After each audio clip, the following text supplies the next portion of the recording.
안녕하세요. 9월 30일 목요일입니다. 오늘은 출애굽기 23장 1절부터 19절입니다. 제가 읽겠습니다. 너는 거짓된 풍설을 퍼뜨리지 말며 악인과 연합하여 위증하는 증인이 되지 말며 다수를 따라 악을 행하지 말며 송사의 다수를 따라 부당한 증언을 하지 말며 가난한 자의 송사라고 해서 편벽되이 두둔하지 말지니라. 내가 만일 내 원수의 길 잃은 소나 나귀를 보거든 반드시 그 사람에게로 돌릴지며 내가 만일 너를 미워하는 자의 나귀가 짐을 싣고 엎드러짐을 보거든 그것을 버려두지 말고 그것을 도와 그 짐을 부릴지니라. 너는 가난한 자의 송사라고 정의를 굽게 하지 말며 거짓 일을 멀리하며 무죄한 자와 의로운 자를 죽이지 말라. 나는 악인을 의롭다 하지 아니하겠노라. 너는 뇌물을 받지 말라. 뇌물은 밝은 자의 눈을 어둡게 하고 의로운 자의 말을 굽게 하느니라. 너는 이방 나그네를 압제하지 말라.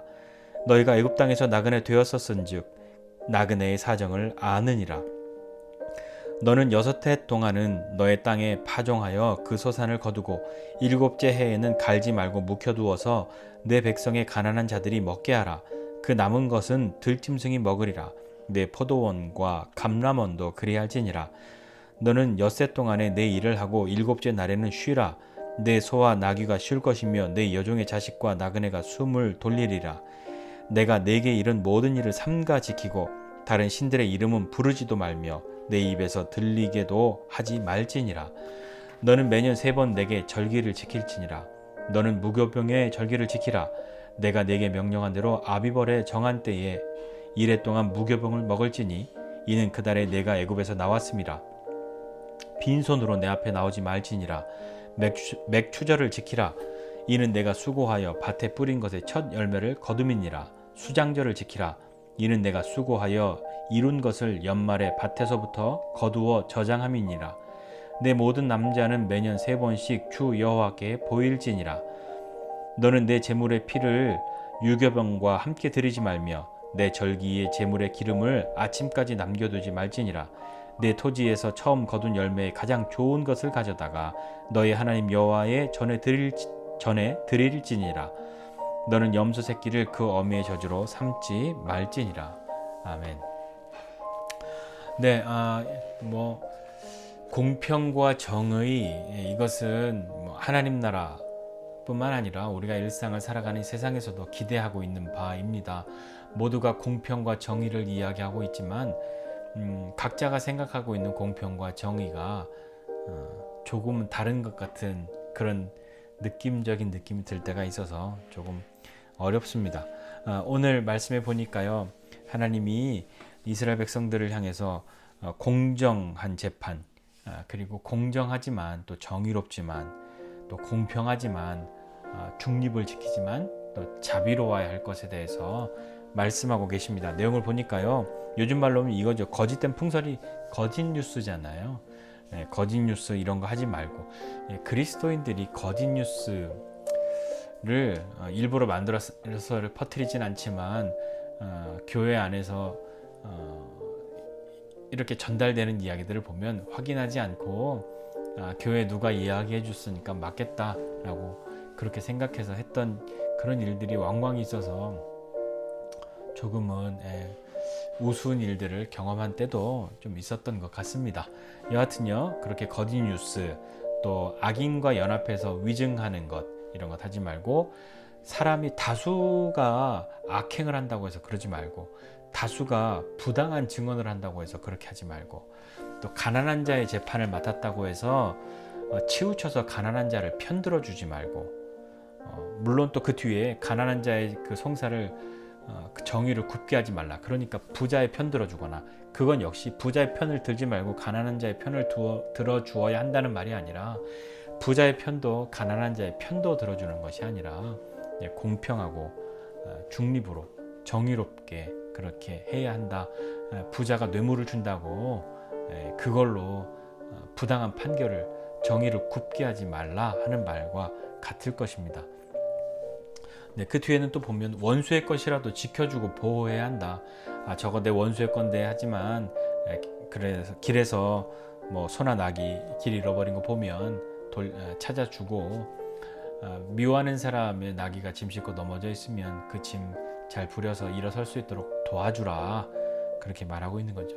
그런데 우리는 쉽지 않지 않습니까? 그냥 속으로 아이고 잘됐다, 쌤통이다, 그런 마음 먹기가 쉽지 그거 도와주기가, 찾아주기가 쉽지는 않을 것 같습니다. 뇌물 이야기 나오고요. 그 뇌물은 밝은 자의 눈을 어둡게 하고 의로운 자의 말을 굽게 한다, 이렇게 이야기하고 있습니다.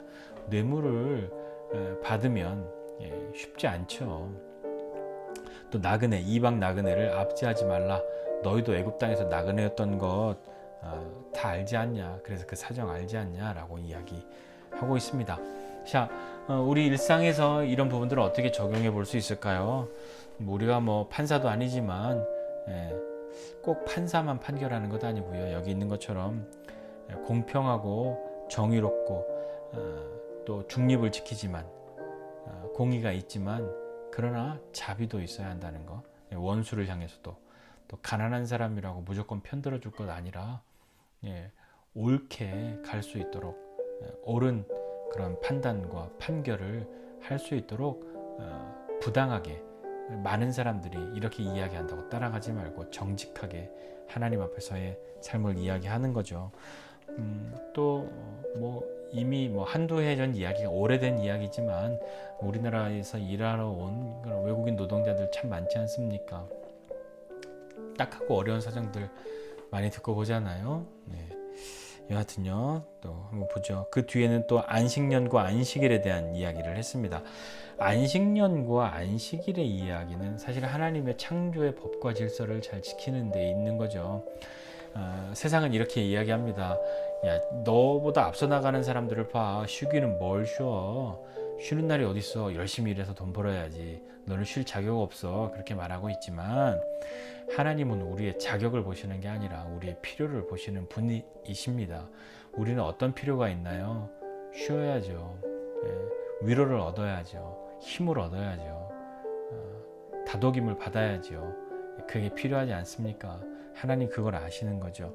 안식을 통해서 우리가 하나님을 의지하는 것, 하나님으로 말미암아 쉼을 얻고 새 힘 얻는 것, 그것은 하나님의 창조의 질서를 따라가는 겁니다. 우리의 연약함도 인정하고 하나님의 새롭게 하심도 경험하고 그렇게 되어야 하지 않겠습니까? 잘 쉬는 것, 게으른 것과 다르게 잘 쉬는 것은 하나님의 말씀에 순종하는 것 같습니다. 하나님 말씀하셨잖아요. 안식일에 쉬라고요. 그 안식일은 특정한 날, 현대적으로는 그런 어떤 요일을 의미하는 것이 아니라 하나님 안에서 우리가 잘 쉬어야 힘을 얻고 그분 앞에 쉼을 얻어야 우리가 내가 나다움을 찾아갈 수 있지 않습니까? 그 다음에는 또 보니까 새 절기에 대해서 나오고 있는데요. 이 절기, 여기 오늘 나온 절기 보니까 무교절, 또 맥추절, 수장절 이렇게 나오는데 무교절은 우리가 흔히 알고는 유월절과 같은 기간입니다. 같은 말이기도 해요. 출애굽한 것을 기념하는 거고요. 맥추절은요, 처음 수확을 거두었다잖아요. 이건 77절이라고도 하기도 하고요. 오순절도 여기에 들어가 있습니다. 마지막 수장절은 연말에 이렇게 수확해서 한 해 것을 잘 저장한다. 또 다른 말로 초막절이라고 부르기도 합니다. 이 세 절기에는 이스라엘 백성 중에 남자는 반드시 성전에 올라가야 했습니다. 그리고 남자만 가는 건 아니고 아이와 여자들도 가야 했는데요. 남자들은 의무적으로 1년에 3번 그렇게 하나님 앞에 나아가는 절기를 가지고 있었죠. 이건 참 먹고 살기 힘든데 왜 이렇게 힘들고 어렵게 힘겨운 의무를 주시는가 하는 것이 아니라 이스라엘 백성들의 존재의 근원을 잊지 않기 위함입니다. 그리고 하나님이 약속하신 대로 그 약속을 신실하게 지키셔서 그들의 필요를 다 채워주셨다는 것, 그리고 하나님의 은혜를 되새기는 그것을 잊지 않기 위한 그런 것이지 힘겨운 의무로 이 백성들을 속박하기 위해서 주신 것이 아니란 말이에요. 현대적으로는 어떻게 이해할 수 있을까요? 지금은 우리의 예배를 한번 생각해 볼 수 있죠. 우리 예배는 힘겨운 의무가 아니라 하나님의 살아계심과 하나님 우리에게 베풀어 주신 은혜들, 그분이 우리에게 하신 일들을 기억하고 감사하고 기뻐하고 그분과 사귀고 쉼을 누리고 그분 앞에 모든 것을 내어드리는 그런 시간으로 우리가 나아가는 것이 되어야 하지 않겠습니까? 또 그 뒤에 마지막은 보면 이 하나님 앞에 나아갈 때 어떤 규정들이 있는데 제물의 피를 유교병과 함께 드리지 말고 뭐 이렇게 쭉 나오는데, 여기서 또 하나 우리가 좀 보고 싶은 것은 처음 거둔 열매에 가장 좋은 것을 가져다가 하나님 앞에 드려라 하는 거예요.